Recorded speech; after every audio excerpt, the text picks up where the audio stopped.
Pay attention to the woman in the navy windbreaker entering Warehouse 7 at 7:21 p.m. on March 15, 2019. From the grainy CCTV footage, she looks like a man. Cap pulled low, shoulders hunched, moving with purpose through the industrial district's dim lighting. Police would later spend weeks analyzing this footage, convinced they were watching Vincent Lim, the shipping magnate, arriving to murder his mistress. They were wrong. The person in that jacket wasn't Vincent Lim at all. It was his wife Catherine, and she was about to commit the perfect murder. Almost perfect, because 8 days later, a single strand of auburn hair clutched in a dead woman's fist would unravel 25 years of silent suffering and expose a revenge so calculated it would shock even the detectives who'd seen everything. This is the story of a marriage that became a murder weapon. Catherine Lim woke that Friday morning in their Sentosa Cove mansion the same way she'd woken for the past 25 years. Next to a husband who'd stopped seeing her as a woman and started seeing her as a failure. At 52, she maintained the appearance everyone expected. Designer clothes hung perfectly on her slim frame. Her auburn hair, cut in a sophisticated bob, framed a face that expensive creams kept younger than her years.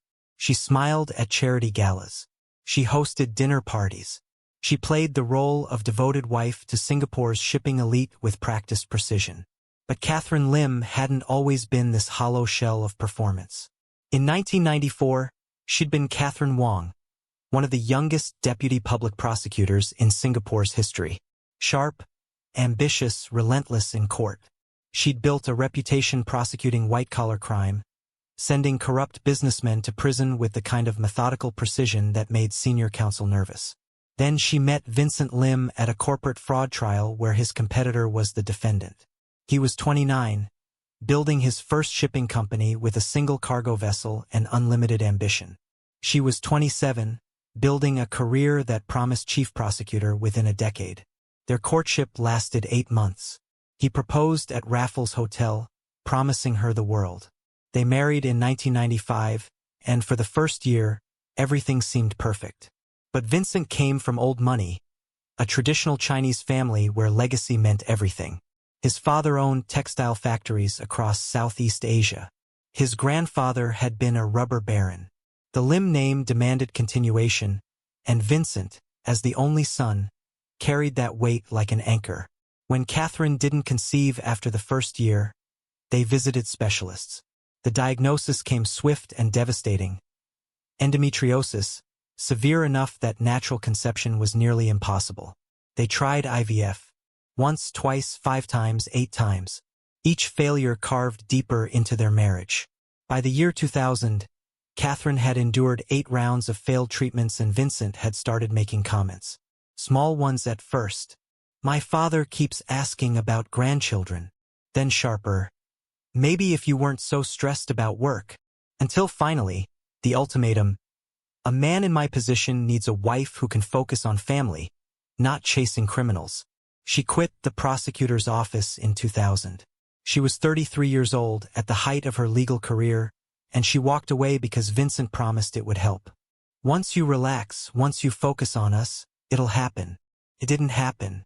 Her body remained stubbornly, devastatingly infertile. And Vincent's resentment grew like mold in darkness. The first affair happened in 2003. Catherine found receipts from a hotel, confronted him.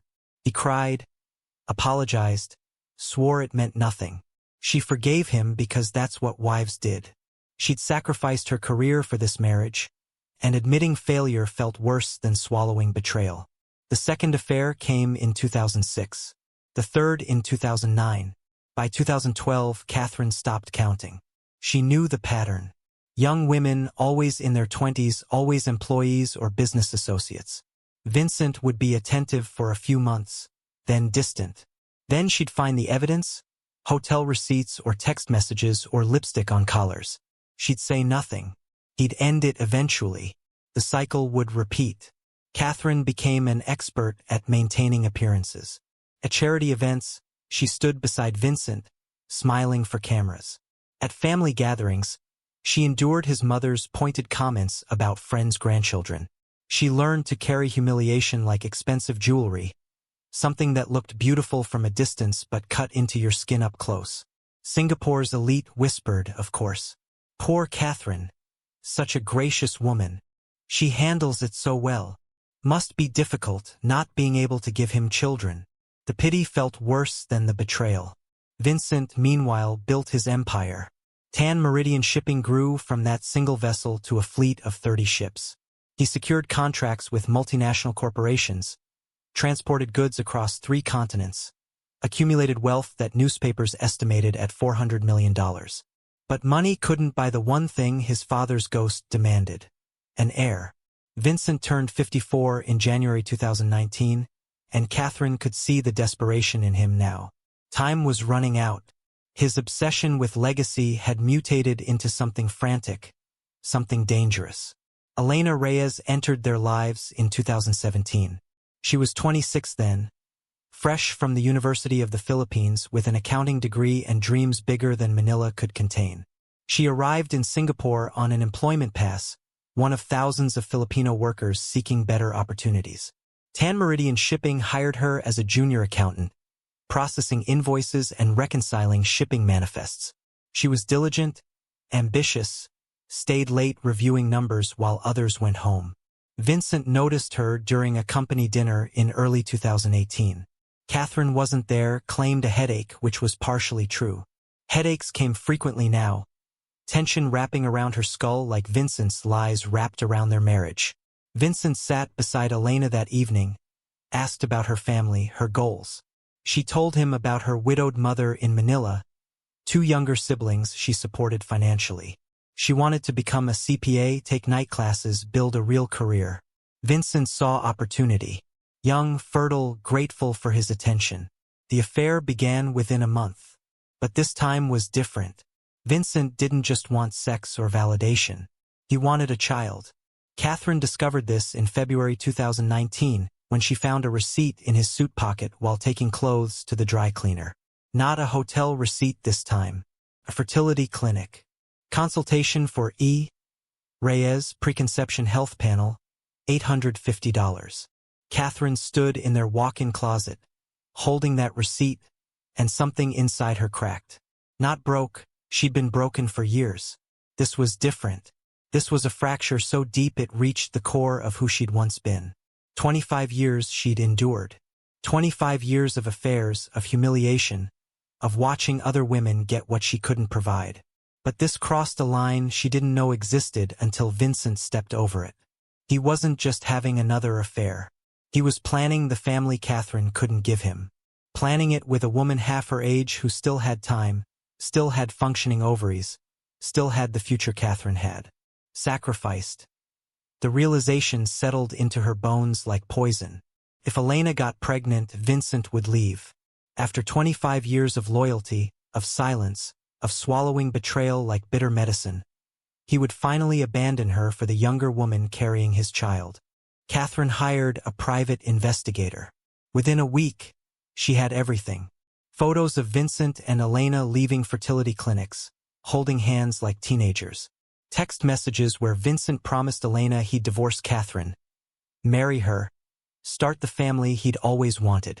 Bank statements showing he'd opened an account for Elena, deposited $50,000 as a nest egg for our future. He'd even looked at condominiums, planning where they'd live once Elena was pregnant and the divorce was final. The photographs hurt most. There was one, taken outside the fertility clinic, where Vincent was smiling at Elena with an expression Catherine hadn't seen in 20 years. Joy. Pure, unguarded joy. He'd looked at Catherine that way once in 1995, before her body failed them both. Now he was looking at Elena like she was his salvation, his second chance, his path to the legacy Catherine had stolen by being infertile. Catherine sat in her study, surrounded by law books from her prosecutor days, and made a decision. Not impulsive, not emotional, cold, calculated, the kind of decision that came from a legal mind trained to see angles others missed. If she couldn't have the life she'd sacrificed everything for, neither would Vincent. She would take it all from him, his freedom, his reputation, his precious legacy. And she would do it by killing the woman who'd become the embodiment of everything Catherine had lost. The beauty of it was Vincent had given her the perfect frame. His car, his access to company warehouses, his DNA and fingerprints everywhere in his daily life. All Catherine needed was patience, planning, and the prosecutor's mind she'd buried for 25 years. She'd put criminals away for less. Now she would put her husband away for a crime he didn't commit. Felt like justice. It felt like the only power she'd had in 25 years. Catherine began planning the morning she found the fertility clinic receipt. She didn't sleep that night.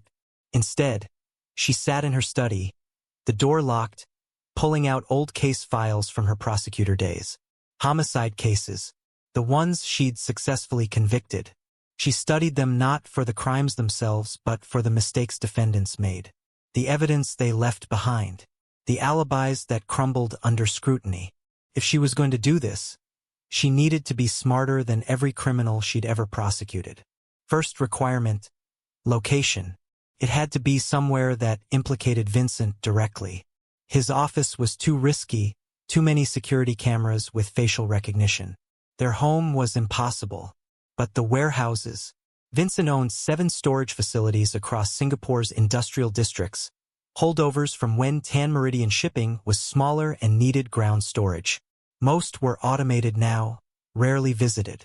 Warehouse 7 in Keppel Bay was the most isolated. Temperature-controlled for sensitive documents, accessed maybe twice a month. Perfect. Catherine visited Warehouse 7 on a Tuesday afternoon in late February, claiming she needed to retrieve old tax records. The security guard waved her through. She had legitimate access as Vincent's wife, her name on the approved list. Inside, she studied the layout with a prosecutor's attention to detail. The main floor had filing cabinets and shipping containers. A small office in the back, separated by a glass partition. The CCTV system was basic, 6 exterior cameras covering entrances and parking areas. But crucially, no cameras inside. Budget cuts meant interior surveillance had been deemed unnecessary for a document storage facility. She examined every blind spot, every angle, every escape route. The rear entrance had a camera pointed at the door but positioned high enough that it captured the tops of vehicles and license plates, not faces. If someone wore the right clothing, kept their head down, they could enter without clear identification. Catherine made notes on her phone disguised as a shopping list. She photographed angles, tested doors, verified the keycard system. Vincent's keycard was the next problem. He kept it in his wallet, which he carried everywhere. But twice a week, Vincent played tennis at the country club. He'd shower there, leave his wallet in the locker. Catherine knew because she'd picked up his forgotten phone from the club 3 months ago. The locker system used combination locks, and Vincent used the same 4 digits for everything. 1968, the year his father founded the original textile company. Sentimental and predictable. On a Thursday evening in early March, Catherine drove to the country club. Vincent was in the middle of his tennis match. She walked into the women's changing room, then casually moved to the men's side when no staff were watching. Locker 47, Vincent's preferred number. She input 1968, and the door clicked open. His wallet sat on top of his folded clothes. She removed the keycard, walked to her car, drove to a 24-hour locksmith in Geylang that advertised key duplication. No questions. 20 minutes later, she had a perfect clone. She returned to the club, replaced the original in Vincent's wallet, and left before his match finished. He never knew. The weapon required more thought. Guns were nearly impossible to obtain in Singapore. Knives were messy, required proximity that left evidence. Poison was too unpredictable. Catherine remembered a case from 2006. A domestic murder where the husband had used a ligature. Thin cord applied from behind, death in 3 to 5 minutes. Minimal blood. The defendant's mistake hadn't been the method, but the evidence he'd left behind. Catherine would be smarter. She purchased thin nylon cord from a hardware store in Jurong, paying cash, wearing sunglasses and a hat. She cut it into manageable lengths and practiced in their basement when Vincent was at work. She used a dress mannequin, testing grip and pressure, timing how long it would take. The prosecutor in her knew that forensic analysis would look for ligature marks, friction patterns. She needed to be quick and precise. The burner phone was essential. She couldn't text Elena from her own number, and using Vincent's phone was impossible. Online research led her to Lim Square, where a vendor sold prepaid phones for cash. She bought one on March 5th, activated it with a fake name and temporary address. Then she studied Vincent's texting patterns. She had years of his messages, knew his vocabulary, his punctuation habits. Let's meet, not let's talk. Never emojis. Always proper capitalization. She drafted and redrafted messages until they sounded exactly like him. The physical evidence needed to frame Vincent required collecting his DNA and fingerprints. Easy enough in a shared home. Catherine took one of his work jackets from the closet, a navy windbreaker he wore for warehouse inspections. She collected hair from his bathroom sink, carefully placing strands in a Ziploc bag. She borrowed his work gloves from the garage, the thick cotton ones he used for manual inventory checks. His prints would be all over them. March 14th, the day before, Catherine finalized every detail. She'd chosen Friday because Vincent's Thursday evening tennis meant he'd be tired, less observant. She verified he had no evening meetings, suggesting he work from home that evening. You've been traveling so much, stay home? I'll make dinner. He agreed easily. Perfect. He'd establish his own alibi by being home while she was out. The yoga class alibi was Catherine's insurance policy. She'd been a member of Pure Yoga Orchard for 3 years, attended classes sporadically. Staff knew her face but not her schedule. The 7 p.m. class was always packed, 40 people crammed into a dim studio. She could check in at the front desk, establishing a timestamp, then slip out during the opening meditation when lights were low and the instructor faced forward. Most members kept their eyes closed during meditation. No one would notice her absence until class ended. That Friday afternoon, Catherine prepared like she was preparing for trial. She laid out Vincent's jacket, cap, and gloves in the Mercedes trunk under a beach blanket. She placed the ligature cord in the jacket pocket. She packed a change of clothes in a gym bag, dark leggings, a different top, running shoes. She included cleaning supplies, bleach wipes, towels, plastic bags. Every item served a purpose. Every movement was choreographed. At 6:30 p.m., Catherine started her performance. She came downstairs in yoga clothes, hair pulled back, carrying her mat. Vincent was in his study, hunched over a laptop, reviewing shipping contracts for a Singapore-Jakarta route. "I'm heading to yoga," she said, keeping her voice light. He glanced up briefly. Have a good class." He didn't notice she was taking his Mercedes instead of her BMW. Didn't notice her hands were shaking slightly as she picked up his keys. Didn't notice anything because after 25 years, Catherine had become invisible to him. She drove to Pure Yoga first, arriving at 6:48 p.m.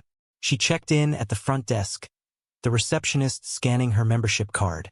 "Studio B, class starts at 7. Catherine thanked her, walked toward the studio, then diverted to the changing room. She stayed there until 6:58, then entered the studio as class began. 40 bodies on mats. Lights dimmed. The instructor started with breathing exercises. "Close your eyes. Focus on your breath." Catherine waited 3 minutes, then slipped out during a transition pose. No one looked. No one ever looked at middle-aged women. She exited through the fire stairs, reached the parking garage, got into Vincent's Mercedes. The clock read 7:04 p.m. She had 27 minutes to reach Warehouse 7. Catherine pulled on Vincent's jacket over her yoga top. Too large, but that was the point. She adjusted the cap, pulling it low over her face. In the rearview mirror, she looked like a man from a distance. Good enough for CCTV angles. The drive to Keppel Bay took 15 minutes. Friday evening traffic was moderate, nothing unusual. Catherine kept her speed exactly at the limit, signaled every turn, drove like someone with nothing to hide. At 7:19 p.m., she reached the industrial district. The warehouse area was quiet. Most businesses closed for the weekend. She parked at the rear entrance of Warehouse 7, backing into the space for easier exit. Catherine sat in the car for 2 minutes, controlling her breathing. Her legal mind ran through the plan one final time. Enter warehouse. Wait in back office. Elena would arrive at 7:30 based on the text Catherine had sent that morning from the burner phone. Elena, meet me at warehouse 7 tonight, 7:30 p.m. We need to discuss our future privately. Come alone. Vincent. Elena had responded within minutes. Yes, I'll be there. I love you. Those 3 words, I love you, sat in Catherine's chest like broken glass. Elena loved Vincent, believed his promises, believed he'd leave his barren wife for her fertile womb. The rage that Catherine had suppressed for 25 years started to surface, and she welcomed it. She would need that rage in 11 minutes. Catherine exited the Mercedes at 7:21 p.m. She used the cloned keycard to access the rear entrance. The lock clicked green, and she stepped into warehouse 7. The interior was dark except for emergency lighting, casting everything in pale yellow. Her footsteps echoed on concrete. She moved to the back office, positioned herself behind the door, and waited. At 7:28 p.m., headlights swept across the front windows. A car door slammed. Footsteps approached. Catherine's heart hammered, but her hands were steady. The prosecutor in her had returned after 19 years, and prosecutors didn't flinch from difficult work. The front door opened. Elena Reyes walked into the warehouse, calling out softly, "Vincent? Are you here?" Catherine stepped from the shadows. Elena Reyes stepped into warehouse 7 with hope radiating from her like heat. She wore a floral sundress, yellow with small white daisies. The kind of dress a woman wears when she believes good news is coming. Her long black hair was loose around her shoulders, and she carried a small purse clutched against her chest like it contained something precious. Perhaps it did. Perhaps she'd brought the prenatal vitamins Vincent had told her to take. Perhaps she'd brought photographs of condominiums she wanted them to view together.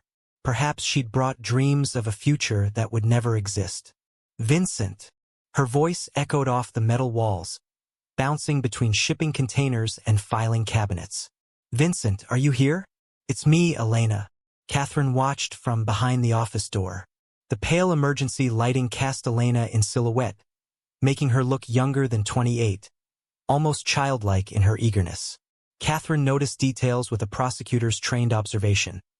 The way Elena's hand trembled slightly as she walked deeper into the warehouse, the way she kept checking her phone for messages that wouldn't come, the way she touched her flat stomach in an unconscious gesture that suggested she'd been thinking about the pregnancy Vincent wanted. That gesture, Elena's hand on her stomach, ignited something in Catherine that had been smoldering for 25 years. Rage, yes, but something worse. Envy so pure and poisonous it felt like her internal organs were dissolving. This girl, this child, could give Vincent what Catherine's broken body never could. This girl would be the mother Catherine was denied being. This girl would have the family, the devotion, the second chance that should have been Catherine's reward for 25 years of loyalty. Elena walked toward the back office, still calling out, "Vincent, the lights are off. Are you okay?" Her voice carried concern now, confusion replacing hope. "Your text said 7:30. I'm here. Where are you?" Catherine stepped out from behind the door. Elena saw her and stopped moving. Complete stillness, the way prey freezes when it suddenly understands it's been walking toward a predator. Her eyes widened, scanning Catherine's face, trying to reconcile what she was seeing with what she'd expected. "Mrs. Lim." The words came out as a question, tentative and afraid. What are you doing here? Where's Vincent?" Catherine said nothing. She simply stood there in Vincent's oversized jacket, hands in the pockets where one hand gripped the nylon cord. The cap was still pulled low, but close up, there was no mistaking her identity. Catherine Wong Lim, the forgotten wife, the barren woman, the prosecutor who'd given up everything and gotten nothing in return. Elena took a step backward. "Mrs. Lim, I think there's been some mistake. Vincent told me to meet him here." She stopped herself, realizing too late that saying his name was an admission. Her hand went to her mouth. "Oh God, you know about us. I've known about all of them, Catherine said. Her voice was calm, almost conversational, which made it more terrifying than if she'd been screaming. Did you think you were special, Elena? Did Vincent tell you that you were different from the others? Elena's eyes filled with tears. She was backing away now, slowly, trying not to make sudden movements. Mrs. Lim, I'm so sorry. I never meant to hurt you. I didn't know he was still. I thought you two were separated. He said his wife couldn't have children. Catherine finished the sentence. He said his marriage was over. He said he was leaving me. He's been saying that for 20 years, Elena. To 6 other women before you. They all believed him. You're not unique. You're just young and fertile, which is all that matters to Vincent anymore. Elena hit a filing cabinet with her back. Couldn't retreat any further. Please, Mrs. Lim, I'll end it. I'll leave Singapore. I'll go back to Manila. You'll never see me again, I promise. Just let me go. Catherine tilted her head, studying Elena the way she used to study defendants in court. Looking for weakness, for cracks in the story, for the exact place to apply pressure to make everything crumble. You went to the fertility clinic with him 3 times. I have photographs. You're taking prenatal vitamins even though you're not pregnant yet. Vincent wants you to conceive as soon as possible because he's 54 and running out of time. Elena's face drained of color. How do you? I was a prosecutor for 5 years, Catherine interrupted. I investigated criminals for a living. Did you really think I wouldn't investigate the woman planning to give my husband the child I couldn't? The words hung in the air like poison gas. Elena's tears spilled over, running down her cheeks, smudging the mascara she'd carefully applied for what she thought would be a romantic meeting. Mrs. Lim, I understand you're angry. I understand I've done something terrible. But please, we can fix this. I'll disappear. You can have your marriage back. I don't want my marriage back, Catherine said. And that's when something shifted in her voice, when the calm prosecutor façade cracked and the woman underneath, the woman who'd spent 25 years swallowing humiliation, finally emerged. I don't want the marriage where I'm pitted at charity galas, where his mother asks about grandchildren at every family dinner, where I pretend not to notice when he comes home smelling like someone else's perfume. Catherine pulled the nylon cord from her pocket. It dangled from her gloved hand, thin and innocuous, just a piece of rope that could be found in any hardware store. But Elena recognized it for what it was. She screamed. The sound bounced off every surface, amplified by the warehouse acoustics, a raw animal noise of pure terror. Elena lunged to the side, trying to run, but Catherine had spent 3 weeks planning this. She'd studied the layout. There was no exit from this section except past Catherine, and Catherine was already moving.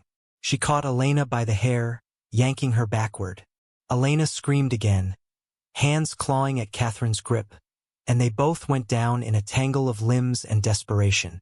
Elena was younger, but Catherine had rage that had been compressed for a quarter century, and compressed rage explodes with more force than anything else in nature. They rolled across the concrete floor. Elena's sundress tore. Catherine's cap flew off. Elena's nails found Catherine's face, raking across her cheek, drawing blood.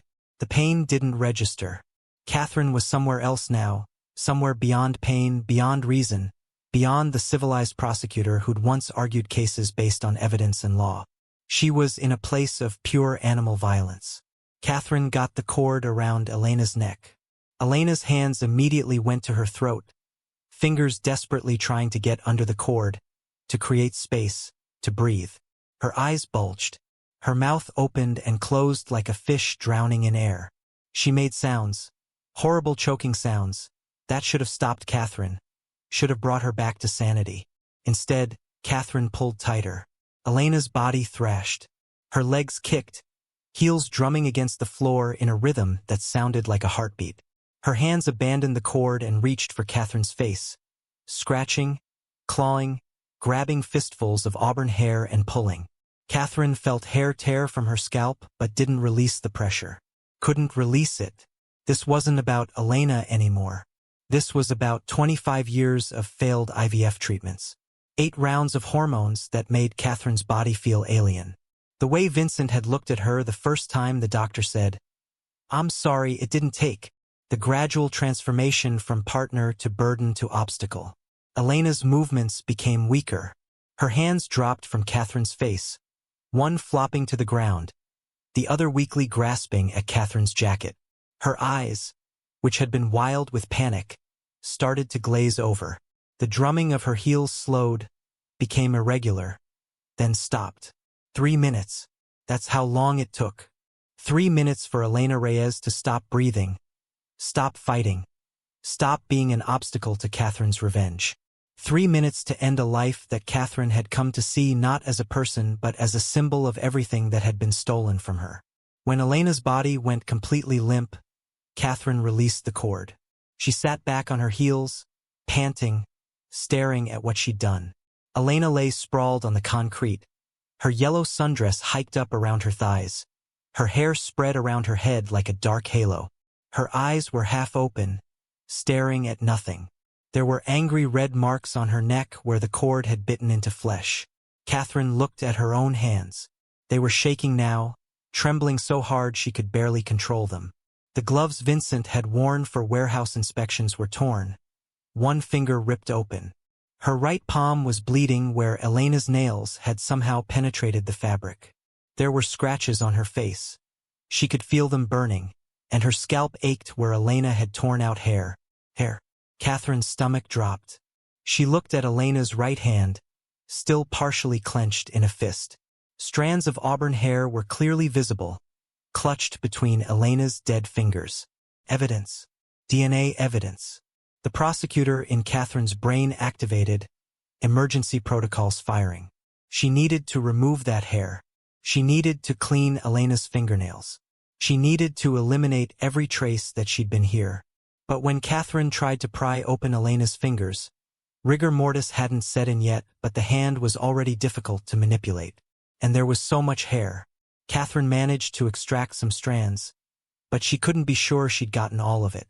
Panic started to creep in around the edges of her consciousness. No, focus. She'd planned for this. She had Vincent's hair, collected from his bathroom sink. She pulled the Ziploc bag from her jacket pocket and carefully placed several of Vincent's strands near Elena's body. She pressed Vincent's gloved hand against the desk, creating a clear print. She scattered a few more of his hairs on Elena's dress. The staging needed to look right. Catherine grabbed Elena's body under the arms and dragged her behind a row of filing cabinets, partially concealing her from view. Someone doing a quick walkthrough might miss the body, but anyone looking carefully would find it. Perfect. It suggested panic, a hasty cover-up, someone who'd killed in the moment and tried to hide the evidence poorly. Catherine used the bleach wipes from her bag to clean surfaces she'd touched. The door handle, the office desk, the filing cabinets. She moved methodically, prosecutor's mind cataloging every surface, every potential fingerprint. But she was rushing now, paranoia accelerating her movements. What if someone came? What if another employee had late evening access? What if security did random patrols? She checked her phone. 7:47 p.m. 16 minutes since Elena had arrived. Felt like hours. Catherine looked one last time at Elena's body, partially visible behind the cabinets, and felt something crack inside her chest. Not quite guilt. Not quite remorse. More like the sound a foundation makes when it finally gives way after years of pressure. "I'm sorry," Catherine whispered, though she didn't know if she meant it for Elena or for herself, or for the person she used to be before Vincent's betrayals had hollowed her out. Then she turned and walked toward the rear exit, leaving Elena Reyes dead on a warehouse floor, 8,000 miles from her mother in Manila, who was probably cooking dinner right now, who had no idea her daughter had just died believing in promises a married man would never keep. Catherine exited Warehouse 7 at 7:51 p.m. The CCTV camera above the rear door captured her vehicle, Vincent's Mercedes, pulling away at 7:53 p.m., driving faster than it had arrived, the driver's face obscured by the cap and jacket collar. She had created the perfect frame. Now she just needed to execute the rest of the plan. Catherine drove exactly 3 miles from Warehouse 7 before allowing herself to fall apart. She pulled into a deserted service road behind an industrial complex, shifted the Mercedes into park, and vomited out the driver's side door. Her body heaved 3 times, expelling nothing but bile and horror. She'd just killed someone, strangled a 28-year-old woman with her bare hands and a piece of hardware store cord. The reality hit in waves, each one threatening to drown her. But she couldn't afford to drown. Not yet. Catherine wiped her mouth with the back of her gloved hand, then forced herself to breathe.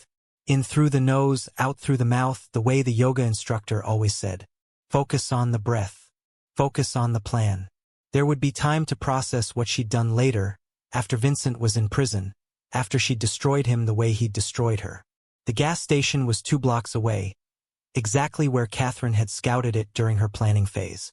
A Shell station that stayed open 24 hours, serving the industrial district's night shift workers. Catherine pulled in at 7:58 p.m., parking away from the pumps near the restroom building.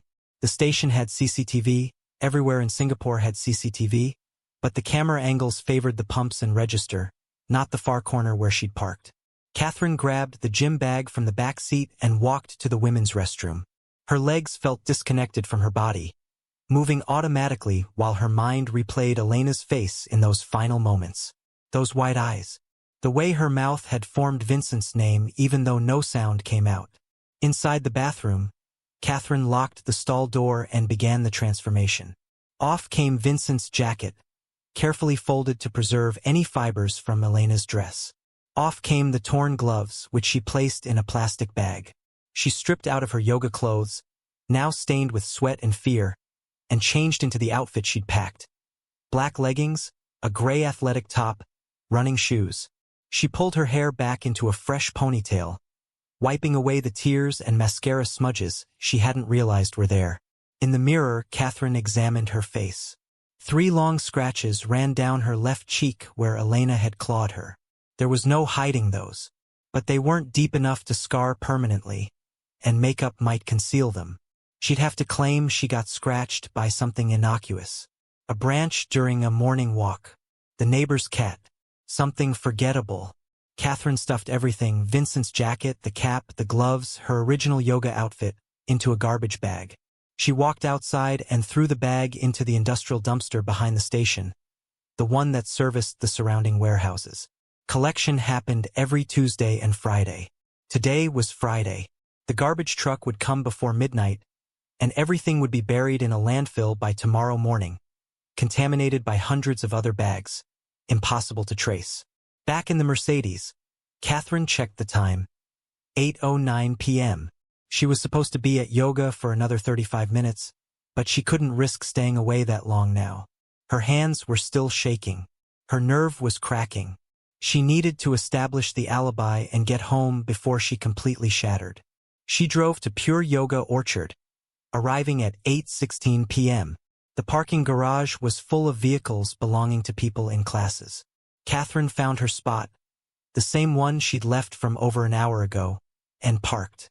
She sat in the driver's seat for 3 minutes, controlling her breathing again, forcing her face into neutral composure.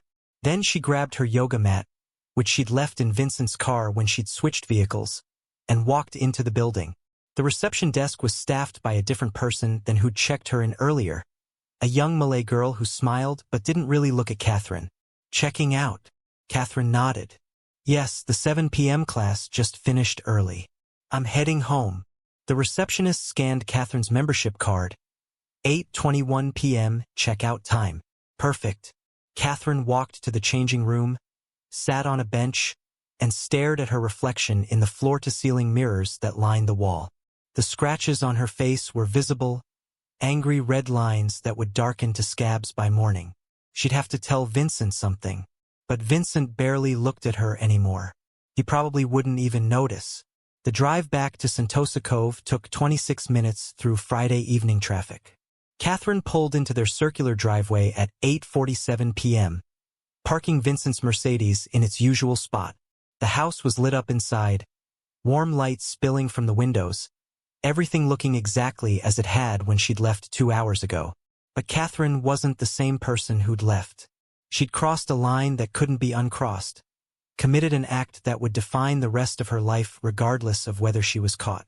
She walked through the front door, forcing her legs to move normally, forcing her voice to sound casual.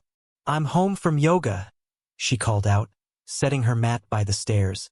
Vincent's voice drifted from his study. "How was class?" He didn't emerge to look at her, didn't come to greet her, just asked the automatic question that husbands ask wives in functional marriages. Theirs hadn't been functional in 20 years. "Exhausting," Catherine replied, which was true in ways Vincent would never understand. "I'm going to shower and sleep. Don't wait up." "I'll be working late," Vincent said, also true, also automatic. They'd perfected this choreography of avoidance. Two people living in the same house but occupying completely different realities. Catherine climbed the stairs to their bedroom, locked the bathroom door, and turned on the shower. She stood under water as hot as she could tolerate, scrubbing her skin until it was raw and red. She watched Elena's blood, what little there was, spiral down the drain. She washed her hair 3 times, then used a comb to check for any remaining strands that Elena might have torn out. She found 2 and flushed them down the toilet. When Catherine finally emerged from the bathroom 40 minutes later, wrapped in a robe with her hair in a towel, she found Vincent still in his study. She could see him through the partially open door, hunched over his laptop, reading glasses perched on his nose, completely absorbed in shipping manifests and profit margins. He looked old, Catherine thought. When had he gotten so old? Or had she just stopped seeing him years ago the same way he'd stopped seeing her? She went to bed alone, like she'd been going to bed alone for years, even when Vincent was beside her. The sheets were cold. The room was dark. And somewhere across Singapore, Elena Reyes lay dead in a warehouse, and no one knew yet. Her roommate probably thought she was still out with Vincent. Her mother in Manila probably imagined Elena was working late, being the responsible daughter, sending money home like always. No one knew that Elena's life had ended at 7:47 p.m. in a burst of violence that took 3 minutes but had been building for 25 years. Catherine didn't sleep that night. She lay in the dark, staring at the ceiling, listening to Vincent eventually come to bed around 2 a.m. He didn't touch her. He never touched her anymore. He settled on his side of the bed, their vast California king creating a canyon between them, and within minutes his breathing deepened into sleep. The sleep of someone with a clear conscience. The sleep of someone who didn't know his wife had just committed murder and framed him for it. Saturday morning came too bright, too normal. Catherine woke at 7 a.m. to find Vincent already gone. A note on his pillow. Early meeting with Jakarta client. Back for dinner. She crumpled the note. There was no Jakarta client. He was probably with another mistress, already moving on from Elena, already seeking the next young woman who might give him the air he was desperate for. Except Elena wasn't gone from his life yet. Not really. Her body was still waiting in Warehouse 7. And when it was discovered, every piece of evidence would point directly at Vincent Lim. Catherine made coffee, forcing herself to eat toast even though her stomach revolted. She had to maintain normalcy. Nothing in her behavior could suggest guilt. She sent a text to her sister. "Coffee next week? Been too long." She posted on Facebook a photo of sunset from their balcony. Friday evening peace. Establishing her presence, her normality, her complete lack of knowledge that anything was wrong. The call came on Monday morning. Catherine was in the kitchen arranging flowers. Irises, Elena's favorite, though Catherine didn't know that. When Vincent's phone rang, she could hear his voice from the study, initially casual, then sharp with alarm. "What? When? Are you certain?" Catherine set down the flowers and walked quietly to the study door. Vincent was standing now, phone pressed to his ear, his face drained of color. "No, I'll come immediately. Don't touch anything. Keep everyone out until I get there." He ended the call and stood frozen, staring at nothing. "What's wrong?" Catherine asked, her voice pitched perfectly between concerned and curious. Vincent turned to look at her, and for the first time in years, she saw genuine fear in his eyes. "Something's happened at Warehouse 7. They found a body. A woman." Catherine pressed her hand to her chest, the universal gesture of shock. A body? Oh my God, Vincent. Who? They don't know yet. The warehouse manager called the police. Vincent was already moving, grabbing his car keys, his phone. I need to go. I need to see. Should I come with you? Catherine asked, knowing he'd refuse. No. Stay here. I'll call you when I know more. He left without kissing her goodbye, which was normal, but Catherine watched from the window as he drove away in his Mercedes. The same Mercedes that CCTV footage would show at Warehouse 7 on Friday evening. The same Mercedes that would tie him to Elena's murder. Catherine returned to her irises. She continued arranging them in a crystal vase. Her hands steady now. The panic of Friday night compressed back into the place where she'd stored 25 years of rage and humiliation. The plan was in motion. The evidence was planted. The investigation would lead exactly where Catherine had designed it to lead. By Monday afternoon, the body would be identified as Elena Reyes. By Monday evening, Vincent would be asked to come to the police station for questioning. By Tuesday, his life would begin to unravel in exactly the way he'd unraveled Catherine's life over 25 years of betrayal. Catherine finished arranging the flowers and placed them on the dining room table where Vincent would see them when he returned. If he returned, the irises were beautiful, pristine, perfect, just like the frame Catherine had constructed around her husband's neck. A frame that would tighten until it strangled everything he valued the way he'd strangled everything Catherine had once been. She'd been a prosecutor once. She knew how to build cases. She knew how to present evidence that led juries to inevitable conclusions. And now she'd built the most important case of her career. The case that would convict Vincent Lim of murdering his mistress, even though every piece of evidence was a lie, even though the real killer was standing in a Sentosa Cove mansion, arranging flowers and waiting for justice that looked an awful lot like revenge. The call came to police cantonment complex at 9:47 a.m. Monday morning. Warehouse manager Thomas Ng, 43, had arrived for his weekly inspection of Tan Meridian Shipping's storage facilities and found something in Warehouse 7 that made him immediately dial 999. His voice on the recording was shaking. There's a body behind the filing cabinets. A woman. She's dead. Please come quickly. Senior Investigation Officer David Lim arrived on scene at 10:15 a.m. with a full forensic team. He was 38 years old, 15 years with the Singapore Police Force, specializing in homicide investigations. He'd seen dozens of crime scenes, but something about this one immediately felt wrong. Not wrong in the sense of unusual violence. The victim appeared relatively undisturbed, no obvious signs of sexual assault, minimal blood.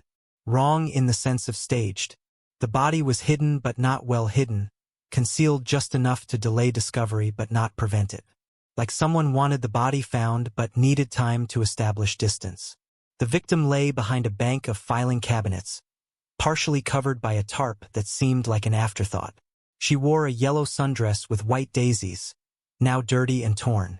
Her legs were bent at an awkward angle.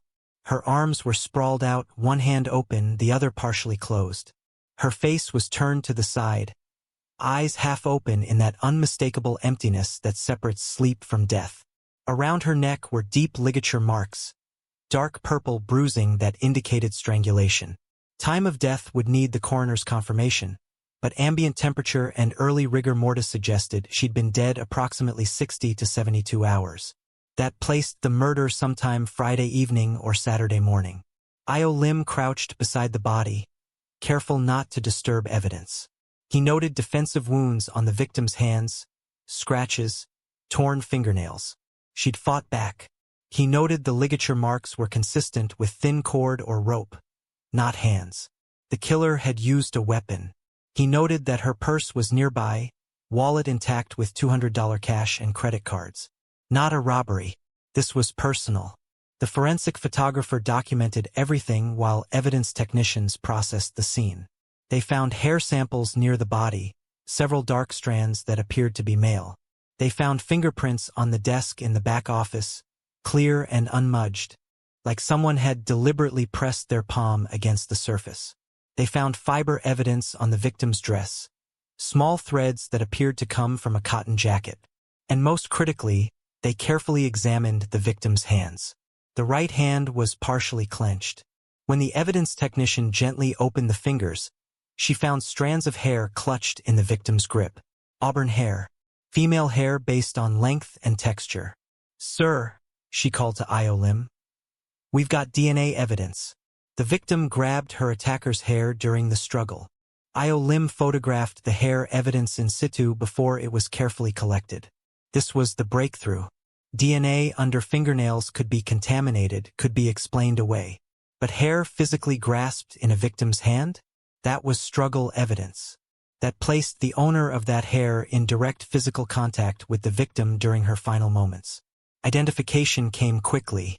The victim's purse contained her work pass. Elena Reyes, age 28, Filipina national on employment visa, employee of Tan Meridian Shipping Corporation, the same company that owned this warehouse. Lim felt the familiar tightening in his gut that came when a case started forming shape. The victim worked for the company. She died in the company's warehouse. Someone with access, someone with connection, someone with motive. By 2 p.m., Lim's team had pulled the warehouse access logs. 8 people had keycard authorization. Vincent Lim, company owner, 3 warehouse managers, 2 operations directors, and 2 security supervisors. But the electronic log showed only 1 card had been used to access Warehouse 7 on Friday evening. Vincent Lim's keycard, swiped at 7:10 p.m. No other entries. No other exits recorded until the warehouse manager arrived Monday morning. The timeline was damning. Elena's phone records showed her last activity at 7:28 p.m. Friday. A text message to her roommate saying she was meeting someone important, will be home late. Her phone went dark after that, powered off or destroyed. Vincent Lim's keycard accessed the warehouse at 7:10 p.m. The victim died between 7:30 and 8 p.m. based on preliminary forensics. Vincent Lim's keycard showed no exit swipe, but the system sometimes failed to log exits if someone didn't swipe out properly. Common enough that it wouldn't be suspicious. Pull CCTV footage from every camera within 2 kilometers. Lim ordered. I want to see every vehicle entering and exiting this industrial district Friday evening. And I want Vincent Lim's phone records, his vehicle registration, his credit card statements. Everything. The CCTV footage came back by 5 p.m. A junior officer named Marcus Chen had been assigned to review it, and what he found made him immediately call Lim to the video analysis room. "Sir, you need to see this." The footage played on 6 monitors simultaneously, showing different angles and timestamps. Traffic camera 1 captured a white Mercedes with license plate SLV 8888, leaving the Sentosa area at 6:52 p.m. Friday evening. The vehicle was registered to Vincent Lim. Camera 2 showed the same Mercedes entering the Keppel Bay Industrial District at 7:08 p.m. Camera 3, positioned at the entrance to Warehouse 7's parking area, showed the Mercedes pulling into a rear parking spot at 7:11 p.m. "Watch the driver," Marcus said, highlighting the relevant section. The driver wore a dark jacket and cap, head angled down, face not clearly visible. But the build was consistent with a male, and the vehicle was definitely Vincent Lim's Mercedes. Now watch what happens at 8:09 p.m. The Mercedes exited the warehouse area at 8:09 p.m., nearly an hour after arriving. The driver still wore the jacket and cap, still kept his face angled away from cameras. But something about the driving was different. Faster, more erratic, like someone fleeing rather than departing normally. Camera 4 picked up the Mercedes at a Shell station at 8:12 p.m., pulling into a far corner near the restrooms. The driver wasn't visible, but the car sat there for 11 minutes before departing. Camera 5 tracked the Mercedes returning toward Sentosa, captured at 8:34 p.m. heading south on the expressway. The timing matches our estimated time of death, Marcus said. Victim dies around 7:45 p.m. Killer exits at 8:09 p.m. Stops briefly, probably to clean up or dispose of evidence. Returns home by 9 p.m. Lim watched the footage 3 more times. Something nagged at him, something in the body language of the driver, but he couldn't identify what. The evidence was overwhelming. Vincent Lim's car. Vincent Lim's keycard. Vincent Lim's timeline placing him at the murder scene during the murder window. Bring him in for questioning, Lim ordered. But softly. He's a high-profile businessman. We do this by the book. The call to Vincent Lim was made at 6:30 p.m. Monday evening. He was requested to come to police cantonment complex Tuesday morning at 9 a.m. to assist with inquiries regarding an incident at his warehouse. Vincent arrived at 8:55 a.m. with his lawyer, Marcus Tan from Drew and Napier, one of Singapore's most prestigious law firms. Vincent looked like he hadn't slept. Red eyes, rumpled shirt, shaking hands. Lim met them in interview room 3, a windowless space with a table, 4 chairs, and a camera recording everything. Mr. Lim, thank you for coming in. Lim began, keeping his tone professional but not friendly. I need to ask you about Friday evening, March 15th. Can you tell me where you were between 6 p.m. and 10 p.m.? Vincent glanced at his lawyer, who nodded. I was home, working in my study. I had contracts to review for a Singapore-Jakarta shipping route. Can anyone verify your whereabouts? My wife, Catherine. She was home until around 6:45 when she left for yoga class. She returned around 8:45, I think. I was in my study the entire time. Lim made notes. You didn't leave the house at all that evening? No. I was home all evening. Did you drive anywhere? Use your vehicle? Vincent hesitated. No. My car was in the driveway all evening. Lim slid a photograph across the table. It showed Vincent's white Mercedes captured by traffic camera at 6:52 p.m. Friday. This is your vehicle, correct? License plate SLV 8888. Registered in your name. Vincent stared at the photo. Yes, that's my Mercedes. But I didn't drive it Friday evening. I just told you, I was home. This photo was taken at 6:52 p.m., leaving Sentosa Cove. Your car was then captured entering Keppel Bay Industrial Area at 7:08 p.m. Lim slid more photos across. Here's your vehicle at Warehouse 7 at 7:11 p.m. Here it is exiting at 8:09 p.m. Vincent's face drained of color. That's impossible. I was home. Someone must have taken my car. Someone must have. He stopped, a realization dawning in his eyes that Lim caught immediately. Someone must have what, Mr. Lim? Vincent looked at his lawyer again. Marcus Tan intervened. My client is telling you he was home Friday evening. If his vehicle was elsewhere, then someone else was driving it.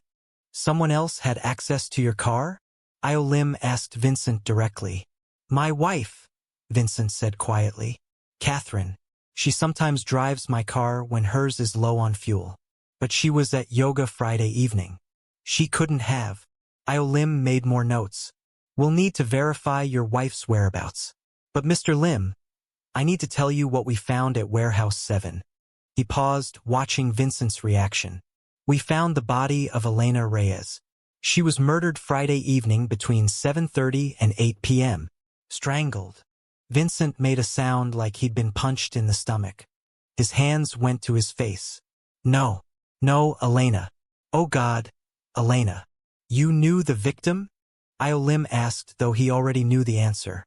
Vincent's lawyer put a warning hand on his arm, but Vincent was beyond caution now. Yes, I knew her. She worked for my company. She was... He trailed off. She was what, Mr. Lim? We were having an affair, Vincent admitted. It had been going on for about a year. But I didn't kill her. I swear to God, I didn't kill her. Lim let that hang in the air for a moment. Your keycard was used to access Warehouse 7 at 7:10 p.m. Friday. Your vehicle was at the scene during the time of death. He paused, consulting his notes. We also found forensic evidence. Hair samples near the body that appear to be male. Fingerprints on the office desk. We're processing DNA from material under the victim's fingernails. Would you be willing to provide a DNA sample? Yes, anything. I didn't do this. Vincent was shaking now, the reality of his situation sinking in. The DNA swab was taken immediately, rushed to the forensic lab with priority status. Io Lim also requested Catherine Lim come in for an interview to verify her husband's alibi. She arrived that afternoon at 3 p.m., dressed elegantly in a navy dress. Her makeup perfect except for 3 visible scratches on her left cheek. "Mrs. Lim, thank you for coming in," Io Lim said as she sat across from him in the same interview room where Vincent had sat hours earlier. "I need to ask you about Friday evening, March 15th. Catherine's composure was remarkable. She looked directly at Io Lim, her voice steady. "Of course, officer. What do you need to know? Can you tell me your movements that evening?" "I left home around 6:45 p.m. to attend yoga class at Pure Yoga Orchard. I checked in at 6:48 p.m., attended the 7 p.m. class, and checked out around 8:21 p.m. Then I drove home, arriving around 8:45 or 8:50 p.m. "And your husband? Was he home when you left?" "Yes.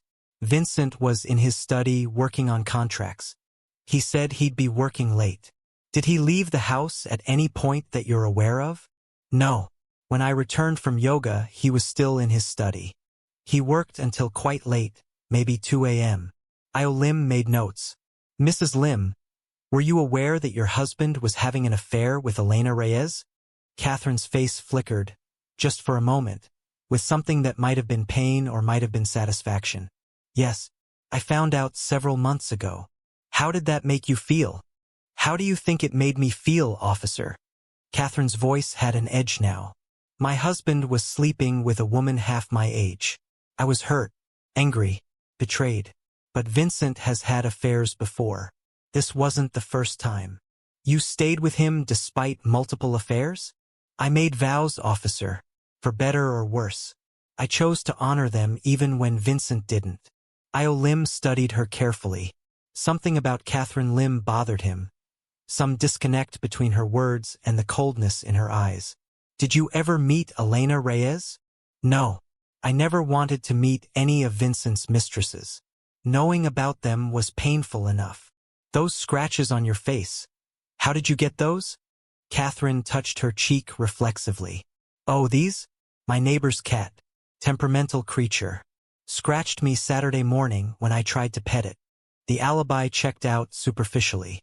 Pure Yoga's records confirmed Catherine had checked in at 6:48 p.m. and out at 8:21 p.m. But Io Lim assigned an officer to interview the yoga instructor and class participants.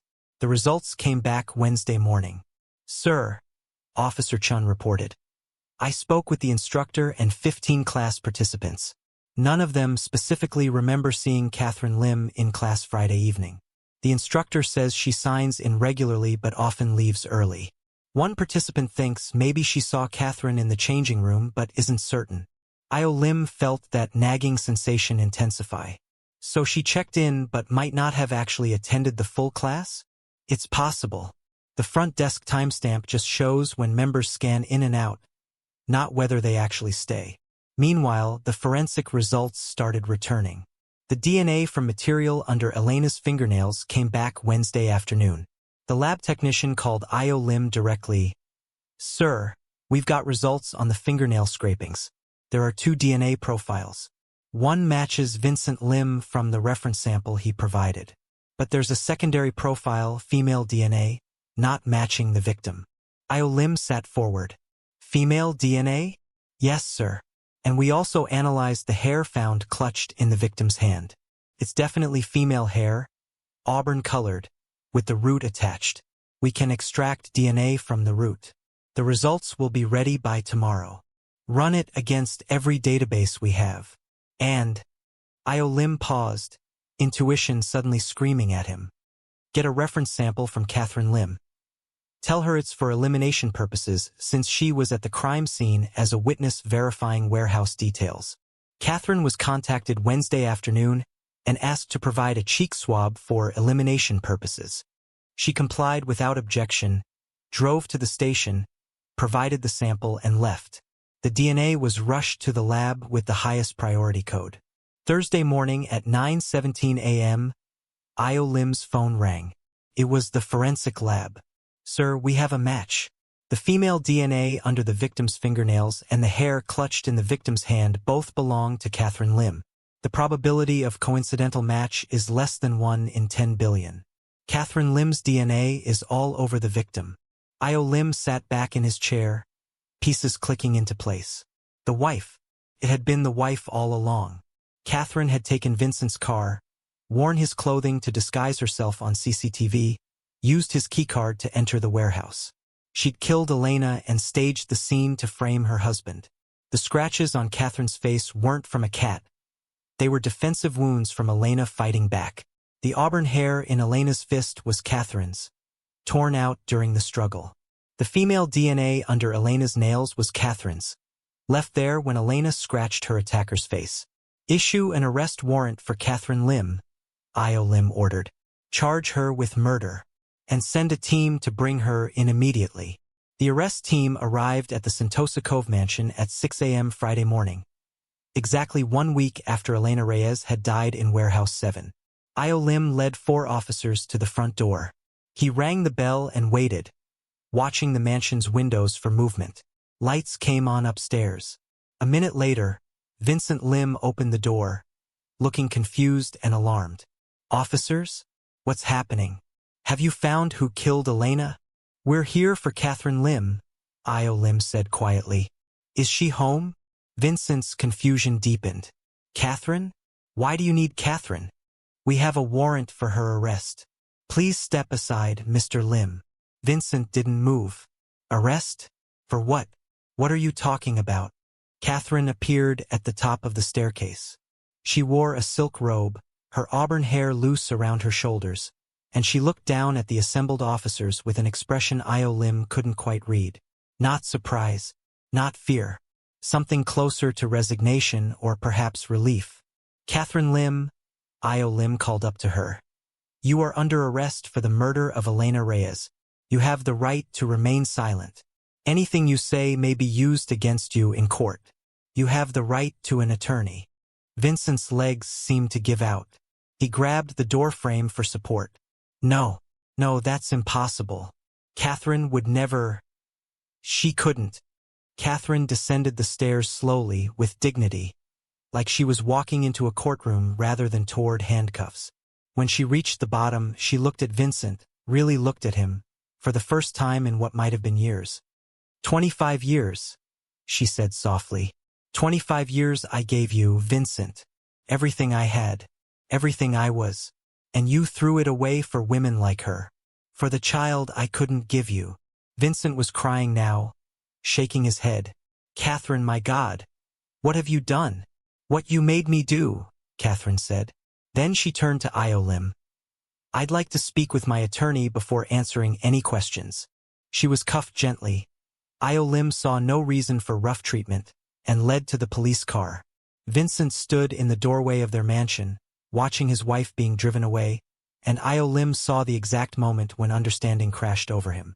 His wife had killed his mistress. His wife had framed him for murder. His wife had destroyed everything, and he was the reason why. At police cantonment complex, Catherine was processed and placed in an interview room. Her attorney arrived within an hour, a sharp woman named Linda Yeo from a different prestigious firm. They spoke privately for 30 minutes before Catherine agreed to make a statement. Lim sat across from her with the recording device running. Mrs. Lim, you've been informed of your rights. Are you willing to answer questions about the events of March 15th? Catherine looked at her lawyer, who nodded. Yes, I'll tell you everything. And she did. Over the next 3 hours, Catherine Wong Lim confessed to murdering Elena Reyes.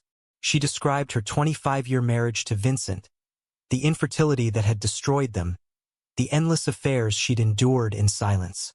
She described discovering that Vincent was planning to have a child with Elena, the final betrayal that broke something inside her that couldn't be repaired. She described planning the murder for 3 weeks, studying warehouse layouts, cloning Vincent's keycard, collecting his DNA evidence. She described the burner phone texts, luring Elena to Warehouse 7. She described wearing Vincent's jacket and cap to deceive CCTV cameras. She described waiting in the warehouse office while Elena called out for Vincent. And then she described the murder itself, and for the first time, her composure cracked. Her voice shook as she talked about the struggle, Elena's fear, the 3 minutes it took to strangle her. "I watched her die," Catherine said, tears finally spilling over. "I watched the life leave her eyes, and in that moment, I felt powerful. For the first time in 25 years, I felt like I had control over something. Over anything." "You felt no remorse?" Lim asked. "Not then. In that moment all I felt was rage. 25 years of rage that finally had somewhere to go." Catherine wiped her eyes. "But now I can't sleep. I see her face every time I close my eyes. She was 28 years old. She had a mother in Manila who loved her. She had dreams. And I took all of that away because my husband wanted a child and I couldn't give him one." "Why frame your husband?" Lim asked. "Why not just kill Elena and disappear?" Catherine laughed bitterly. "Because killing Elena wasn't enough. Vincent needed to suffer the way I'd suffered. He needed to lose everything, his freedom, his reputation, his company, his legacy. The thing he'd been chasing for 25 years. The heir he wanted so desperately. He'd never have it now because he'd be in prison for murder. That was justice." "That's not justice, Mrs. Lim. That's revenge." "Tell me the difference," Catherine said, meeting his eyes. "Tell me how a woman who gave up her career, her identity, her entire life for a man who betrayed her repeatedly is supposed to get justice in any other way." Lim had no answer for that. The case went to trial in September 2019. The courtroom was packed every day. Media, curious public, members of Singapore's elite who'd known the Lims socially and couldn't believe elegant Catherine Lim was capable of murder. The prosecution was led by Deputy Public Prosecutor Sarah Chun, who methodically presented the evidence. CCTV footage showing Catherine driving Vincent's car, forensic evidence placing Catherine's DNA at the scene, phone records showing the burner phone purchase, and Catherine's own confession. The defense, led by Linda Yeo, argued diminished responsibility due to psychological abuse. They brought in psychiatrists who testified that Catherine suffered from complex PTSD resulting from 25 years of emotional trauma. They argued that Vincent's repeated infidelities and his obsession with having a child had created a psychological break in Catherine's mind, making her unable to fully appreciate the wrongfulness of her actions. The prosecution countered with evidence of premeditation. 3 weeks of planning, purchasing the burner phone, cloning the keycard, collecting Vincent's DNA to plant at the scene. This wasn't a woman who snapped, DP Peachin argued. This was a woman who planned, calculated, and executed a murder with the precision of the prosecutor she used to be. Catherine Lim knew exactly what she was doing. She knew it was wrong. She did it anyway because she wanted revenge. Vincent was called to testify. He looked like he'd aged 10 years in 6 months. He admitted to every affair, including the one with Elena. He admitted to pressuring Catherine about children, to making her feel like a failure because of her infertility. He admitted to planning a future with Elena while still married to Catherine. "Do you believe your actions contributed to your wife's mental state?" the defense attorney asked. Vincent's voice broke. "Yes, I destroyed her. Slowly over 25 years. I took a brilliant, accomplished woman and I made her feel worthless. I did this to her. Elena's death is my fault." "Did you know your wife was planning to kill Elena Reyes?" "No. God, no. If I'd known, I would have stopped her. I would have done anything to prevent this." Catherine testified in her own defense. She spoke calmly about her marriage, about the failed IVF treatments, about watching Vincent have affair after affair while she maintained the facade of the perfect wife. She spoke about finding the fertility clinic receipt and realizing that this time was different, that Vincent was actually planning to leave her for Elena. "I wasn't thinking clearly," Catherine said. "I'd spent 25 years suppressing every emotion, every hurt, every betrayal. And then I discovered he was planning the family I'd sacrificed everything for, planning it with a woman half my age. Something broke inside me. I couldn't see Elena as a person anymore. I could only see her as a symbol of everything Vincent had stolen from me." "Do you regret killing Elena Reyes?" the prosecutor asked during cross-examination. Catherine was silent for a long moment. "Yes, I regret taking her life. She was innocent in all of this. She believed Vincent's promises just like I believed his promises 25 years ago. She didn't deserve to die because my husband was a liar and I was too broken to see any other way forward. But you don't regret framing your husband? No, Catherine said simply. Vincent deserved to face consequences for what he did. Maybe not prison for murder, but consequences for something. He destroyed my life piece by piece for 25 years. Framing him was the only power I had left. The jury deliberated for 2 days. On November 8, 2019, they returned with their verdict, guilty of murder. The judge scheduled sentencing for 2 weeks later. At the sentencing hearing, Elena's mother spoke via video link from Manila. She was a small woman in her 50s, wearing black, clutching a photograph of Elena. "My daughter sent money home every month," she said through tears and a translator. "She paid for her siblings' education. She was going to buy us a house. She was my hope, my future. This woman took everything from us. She took my daughter because she was jealous, because she couldn't have children. But Elena was my child.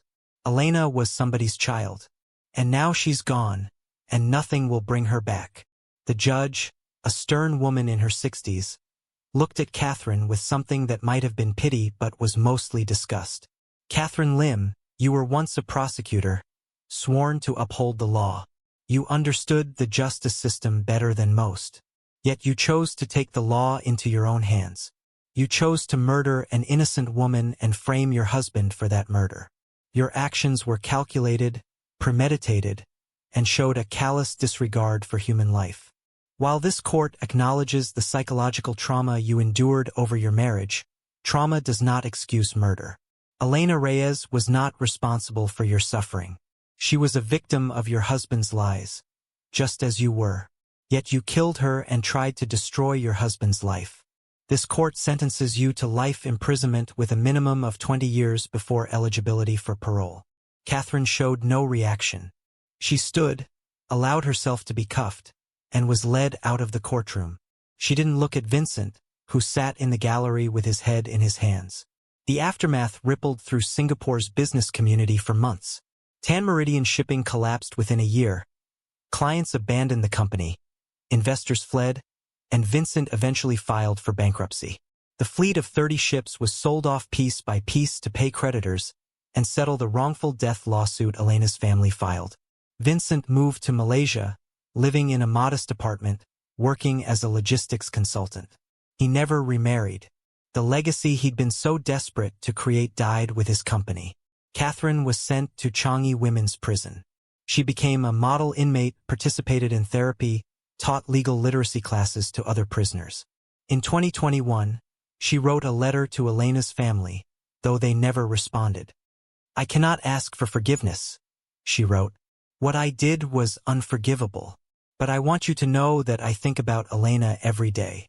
I see her face in my dreams. I destroyed her future because I couldn't accept that I'd lost mine. The guilt I carry is a prison worse than these walls." I.O. David Lim retired from the police force in 2023. In an interview about memorable cases, he spoke about Catherine Lim. "It taught me that victims and perpetrators aren't always clear categories," he said. Catherine Lim was both. She was a victim of 25 years of emotional abuse. She was also a murderer who killed an innocent woman. Both things are true. Justice is messy. We convicted the right person. But I'm not sure anyone won. Elena Reyes was buried in Manila in March 2019. Her mother used the wrongful death settlement to buy the house Elena had always promised her. But she keeps Elena's room exactly as it was, filled with photographs and memories of the daughter who went to Singapore seeking a better life and never came home. Every year on March 15th, the Filipino community in Singapore holds a candlelight vigil at a small park in Toa Payoh, remembering Elena and all the migrant workers who've died far from home. Vincent Lim lives alone in Johor Bahru, and neighbors say he never speaks about his past. He has no children, no legacy, no company. The thing he wanted most in life, the thing that drove him to betray his wife repeatedly, remains forever out of reach. Catherine Lim will be eligible for parole in 2039.